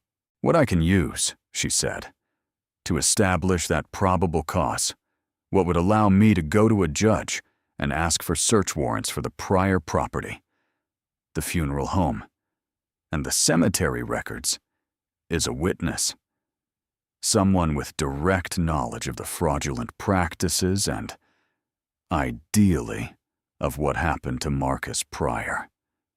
Someone whose testimony I can put in front of a judge without it having come from a break-in or a private lab arrangement." I was quiet for a moment.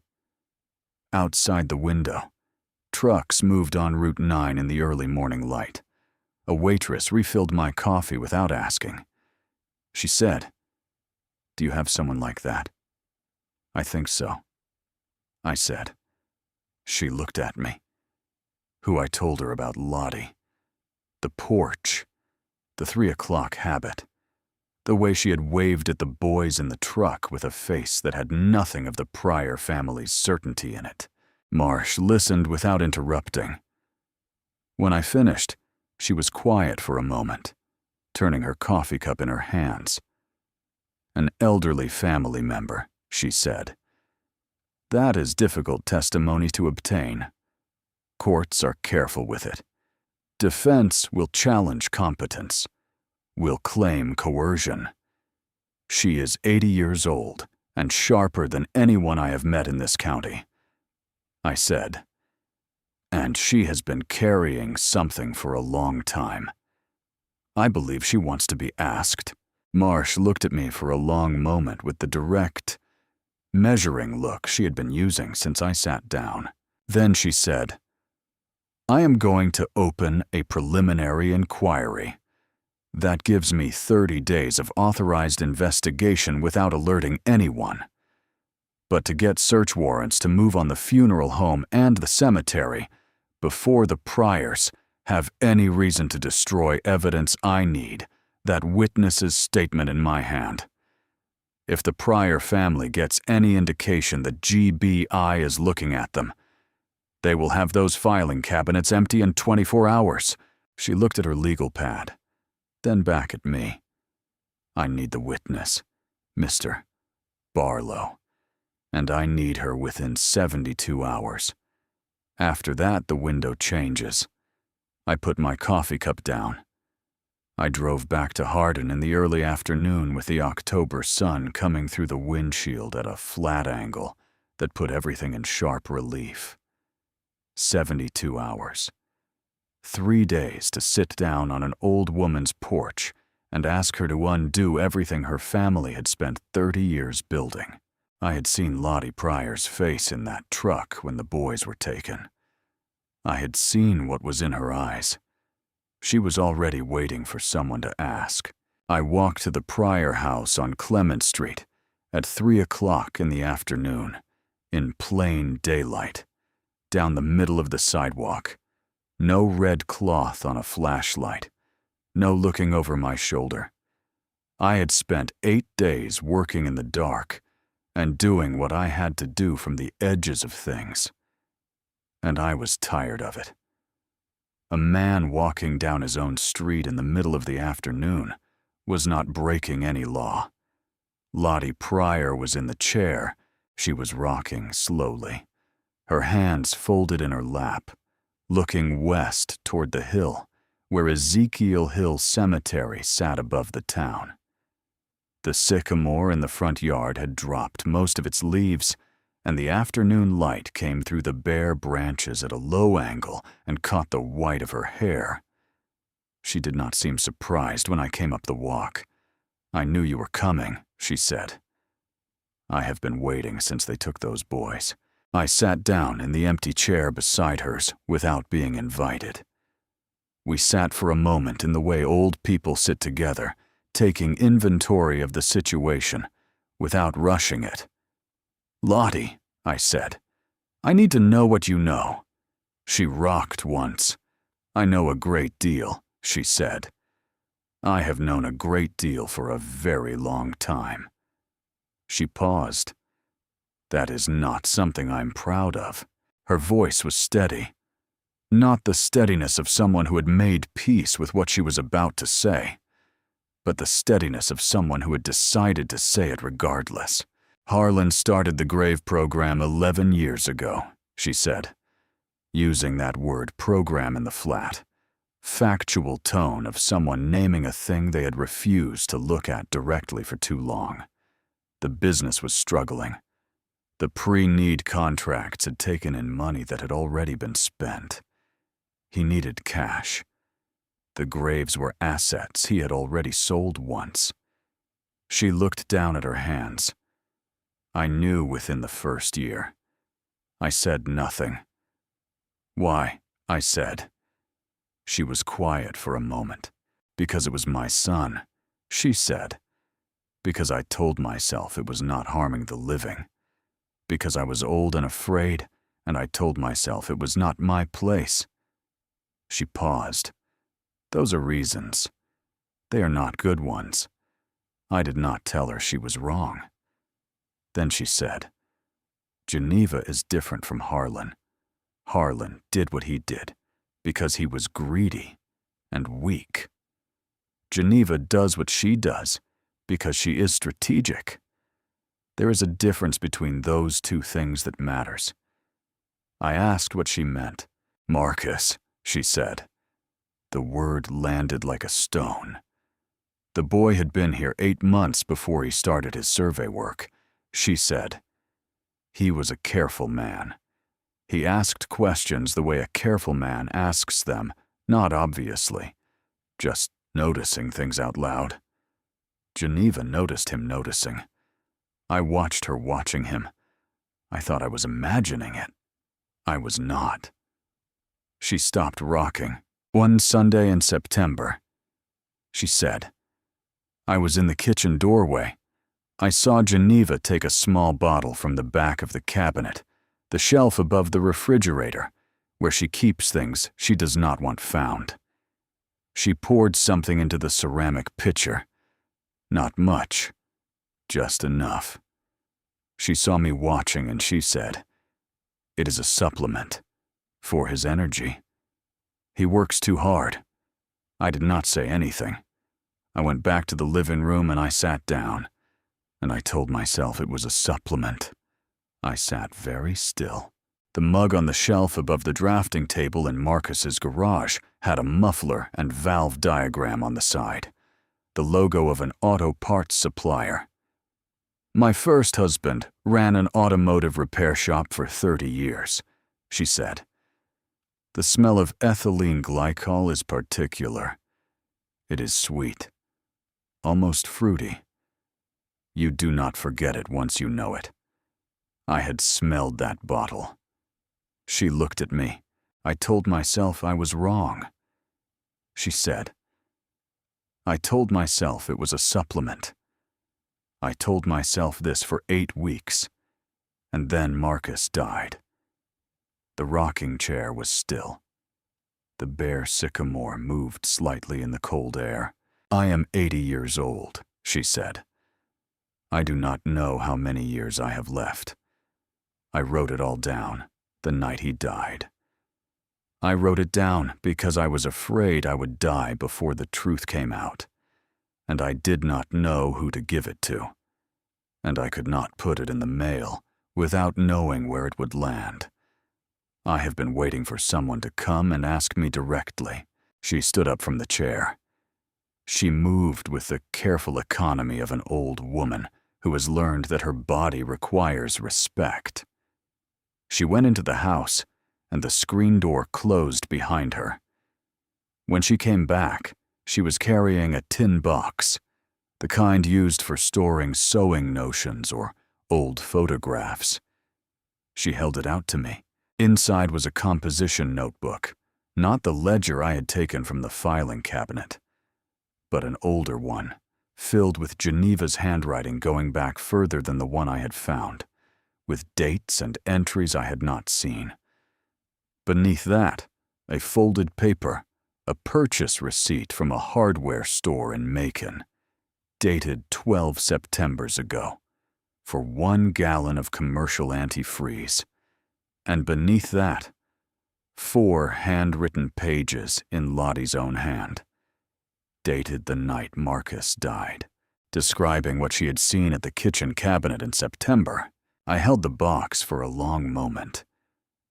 "Thank you, Lottie," I said. She was looking toward the hill again. "Take those boys out of this house," she said. "Get them out before Geneva knows I talked to you." I stood up. I walked back down the front path and turned onto the sidewalk. I was on the phone to Agent Marsh before I reached the corner. Marsh had the warrant signed before midnight. I know because she called me at 11:45 to tell me. And I had not slept and was sitting at my kitchen table with a cup of cold coffee and Lottie's tin box on the table in front of me. She said, "Be at your cottage at 5:30. I will have someone pick you up." At 5:30, a GBI vehicle pulled into the cemetery drive. I got in. There were 4 vehicles in total, 3 dark SUVs, and an evidence processing van, and they came into Hardin just as the sun was breaking above the ridgeline, moving in convoy at a speed that was not fast, but was absolutely certain. The way a piece of machinery moves when it has been set in motion and is not going to stop. I was in the second vehicle with Marsh. She had divided the teams the night before. 2 vehicles to the funeral home, 2 to the Pryor house. Simultaneous entry, timed to prevent communication between locations. Pryor and Sons. Funeral home was dark when the first team went in. The back door, the same door I had used 9 nights earlier, opened under a warrant now, rather than a probe, which felt different in a way that was difficult to name. I watched the lights come on inside through the windshield as we turned onto Clement Street. The Pryor house had 1 light burning in an upstairs window. Marsh went to the front door with 2 agents behind her. I stayed at the vehicle the way she had asked me to. The door opened quickly. Harlan Pryor answered it in a bathrobe, and I could see even from the street the way his face changed when he saw Marsh's badge. His shoulders dropped. He took a step back. He did not ask to see the warrant. A man who has been waiting for a particular knock for 11 years does not need to see the paperwork. Geneva appeared behind him in the hallway. She was dressed. It was 6 in the morning, and she was fully dressed, in dark slacks and a gray cardigan. Her hair combed. She had not been asleep. She looked at the vehicles, and at Marsh, and at me sitting in the second vehicle, and she was calculating something. She was already 3 steps ahead of where she was standing, deciding what to protect and what to sacrifice. She said nothing, not 1 word. Marsh came back to the vehicle 10 minutes later. "Harlan is cooperating," she said. "He is telling us where the financial records are kept and which accounts were used." She paused. "Geneva has invoked her right to counsel and will not speak. I expected that," I said. Then she said, "The children, Ezra and Eli. They are not in the house. Harlan says Wade took them fishing at the family cabin north of town. This morning, before dawn." I looked at her. "Wade left before dawn with the boys," I said. "Someone warned him," she said. "Sheriff Rudolph made 2 phone calls between 10 last night and 2 this morning. 1 to an unidentified number. 1 to Wade Pryor's cell. We have the records." She was already looking at her phone.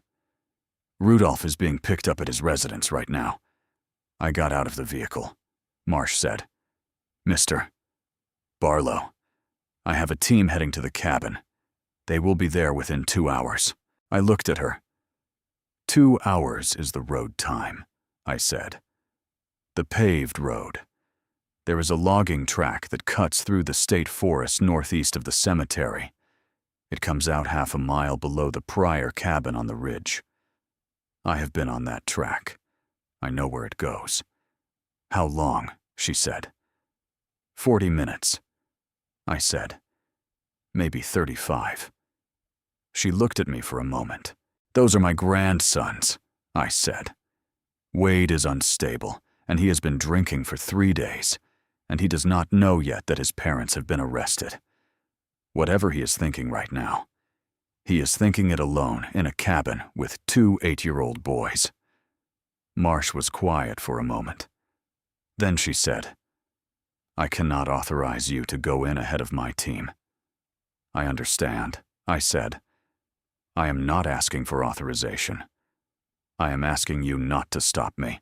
She held my gaze for a long moment with that direct, measuring look. "Go," she said. "Keep your phone on. Do not do anything that puts those boys at risk." I got into my truck. The logging track entrance was behind the maintenance shed at the north end of the cemetery. Behind a gate I had opened 100 times to bring in equipment. I knew every turn of it, the washout near the second creek crossing, the place where the track widened at the ridgeline, the descent through the pines on the other side that came out below the Pryor family's old hunting cabin. I had stood on that ridge with my shovel and looked at the trees and the low sky and thought it was a fine place to rest. Wade had been a young man then, helping carry the casket up the slope. Now I drove toward it in the gray morning, with my headlights cutting through the mist between the pines. And I thought about a brass button in a boy's closed fist, and a promise I had made. I parked the truck 200 yards below the cabin, in a pull-off where the logging track widened, and cut the engine, and sat. The cabin was visible through the pines, a dark shape against the gray morning sky, smoke coming from the chimney. Wade's truck parked crooked in front of the door, with the driver's side still hanging open. He had come up fast. He had not planned this. I could hear, faintly, the sound of a child crying. I got out of the truck and walked up the track on the gravel shoulder, off the center, where my footsteps made less noise. The crying was Ezra, I could tell by the pitch of it, the open grief of a boy who had not yet decided that crying was something to be controlled. Eli, I thought, would not be crying. The cabin door was unlocked. I pushed it open and stepped inside with my hands raised to shoulder height, palms forward. Wade was standing in the middle of the room with a hunting rifle held at his side, not raised, not aimed, the posture of a man who had brought a weapon because it made him feel less powerless and was now not sure what to do with it. He had been drinking. The bottle was on the table beside an unlit lantern. He had not shaved in several days, and his eyes were the red-rimmed eyes of a man who had also been crying, though he would not have called it that. Ezra was on the bed against the far wall. He had stopped crying when the door opened. He was looking at me. Eli was sitting beside his brother with his knees drawn up and his right hand closed. I looked at Wade. "I am not here to fight you," I said. "I am here to get those boys," Wade said. "You need to leave." His voice was not steady. I kept my hands where he could see them. I stayed where I was, 2 steps inside the door. "Wade," I said, "I need to ask you something, and I need you to hear it all the way through before you do anything else." He looked at me. "Did you love Marcus?" I said. His jaw tightened. He said, "Don't. He was your brother." I said, "I know you did not always show it in ways he could feel. I know there was distance between you, but I watched you at his funeral. I watched your face. That was real grief, not performed, not for anyone else's benefit. That was a man burying his brother." Wade's hand on the rifle changed. The grip went different, not tightening, but shifting, uncertain. "Your parents killed Marcus," I said. He stared at me. "Not cancer." I said, "Your mother put ethylene glycol in his sweet tea every Sunday for 8 weeks. She used a separate pitcher kept in the back of the refrigerator. Lottie saw her do it. Lottie recognized the smell from your grandfather's repair shop. Ruby Sims sent a sample from Marcus's thermos to a pathologist in Macon. The results came back 4 days ago." "Liar," Wade said. But the word came out wrong, not aggressive, not certain. It came out like a man saying a word he was hoping would make something untrue. "Marcus found the graves," I said. "He found the ledger entries, the drainage ditch, the bags of remains. He was building a documented case before he reported it. Your parents found out he was building it. They chose to deal with it the way your mother chooses to deal with problems. Systematically." Before he could speak, Wade sat down. Not in a chair, just down, onto the floor of the cabin, the rifle across his knees, his back against the table leg.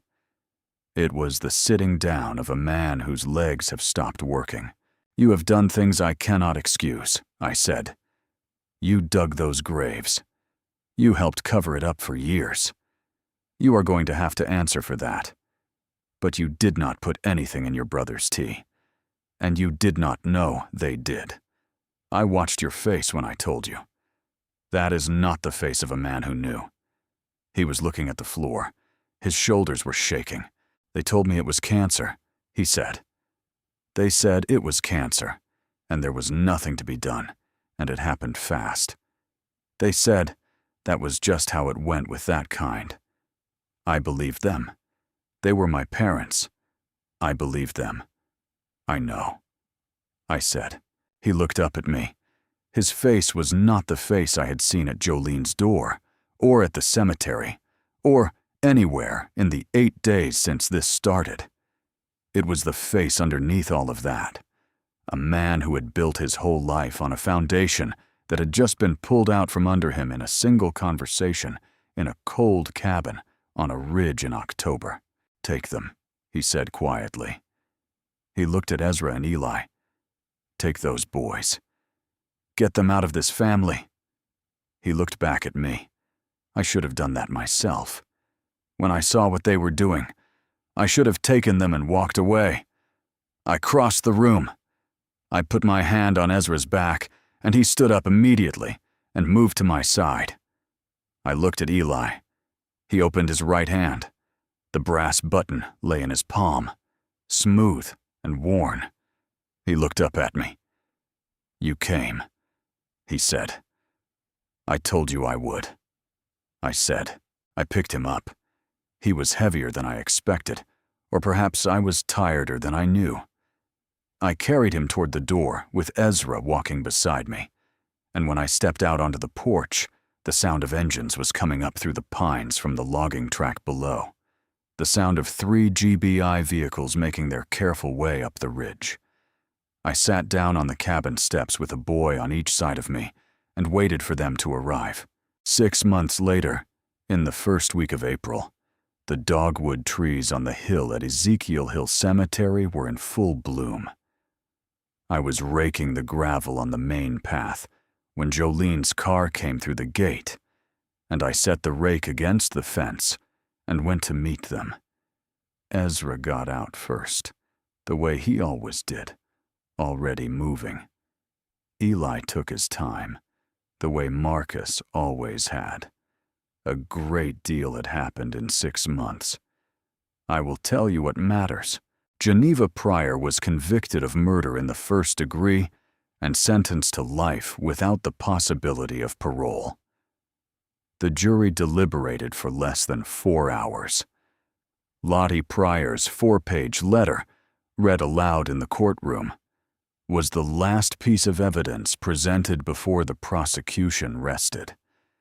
When the verdict was read, Geneva sat in the same posture she had held since the morning of her arrest, composed, straight-backed, looking forward. She did not react. The woman had decided somewhere along the way that if she could not win, she would not be seen to lose. Harlan Pryor received 25 years. He had cooperated fully and wept through most of his testimony. He was a weak man who had made a terrible choice and then spent 11 years making worse ones to protect it. I found I could not hate him. I did not have enough energy left for hatred of Harlan Pryor. Sheriff Dale Rudolph was removed from office, charged with obstruction of justice and accessory after the fact, and awaited trial. At the time I am telling you this, Dr. Barnwell surrendered his medical license in lieu of criminal proceedings. That felt insufficient to me. But the law makes its own calculations. Wade Pryor pled guilty to abuse of a corpse and conspiracy charges. He agreed to testify against his parents in exchange for a reduced sentence of 5 years. Before he was taken to the correctional facility in Hancock County, he gave a letter to Jolene through his attorney. I read it with her, sitting on the porch of the cottage. It said, "I am sorry for what was done to Marcus. I did not know. I should have known. I should have asked. He was my brother, and I failed him, and I will carry that." He signed it with his full name. Jolene folded the letter and put it in the drawer with Marcus's field notebooks. The county terminated Pryor and Son's cemetery management contract and hired a new firm. I stayed on as ground supervisor. Over the course of 2 months, GBI and the state medical examiner's office identified 31 of the 34 sets of remains in the drainage ditch. For each identified person, the county held a small graveside service. Families who had long since scattered came back to Hardin, some of them driving from hours away. Some of them elderly. Some of them bringing children who had never met the people being reburied. I dug or oversaw every one of those graves. Delia Jenkins drove down from Atlanta on a Thursday morning in January. She was the young woman who had placed sunflowers on her grandmother Luella's coffin the day I first buried her. She was older now, with 2 children of her own, who stood very still during the service. The way children stand when they understand that something important is happening. Afterward, I pressed Luella's silver bracelet into her hand. She held it for a long moment without speaking. Then she said, "I always wondered where this went." I told her I was sorry it took so long to find. Lottie Pryor is in a care facility on the north side of town. Jolene takes the boys to visit her on the 2nd Sunday of each month. She is still sharp. She still looks west from her window toward the hill when the afternoon light comes in at a low angle. The boys call her great-grandmother because that is what she is, and what she has always been, and what she will be regardless of what her son and daughter-in-law did. These things are not simple. I have made my peace with that. In April, standing by Marcus's grave in the morning light, I said what I usually say to people I have put into the ground. I told him that Jolene was all right, that she had started working 3 days a week at the county library, which she had always wanted to do, and that she was learning how to be a widow in the same way she had learned everything else in her life, stubbornly and on her own terms, with her mother's jaw set. I told him Ezra still asked too many questions, and Eli still thought before he spoke, and that watching them grow was the finest thing I had to do with my remaining years. I told him that the graves on the eastern slope had all been properly restored, and that the people he had found the courage to protect were resting where they belonged. Then Eli came up the hill with a bunch of dandelions and clover he had pulled from the grass near the fence, and he laid them on the ground, in front of the headstone, the way his mother's grandmother had once brought flowers to graves that had no visitors. He stood there for a moment, looking at the stone with Marcus's name on it. "Grandma May was right," he said. I looked at him. "What did she say?" I said. He said, "The dead are more patient." I put my hand on his shoulder, and we stood there together in the April light, while Jolene and Ezra came up the path behind us, and the dogwoods were white against the Georgia sky. And down below, the town of Hardin went about its mourning like towns do when the worst thing has already happened, and the living have decided to continue. If this story found something in you, a question about the people who have been forgotten, about the ones who kept digging when the system told them to stop, share it with someone who needs to hear it. The dead are patient. The living cannot always afford to be.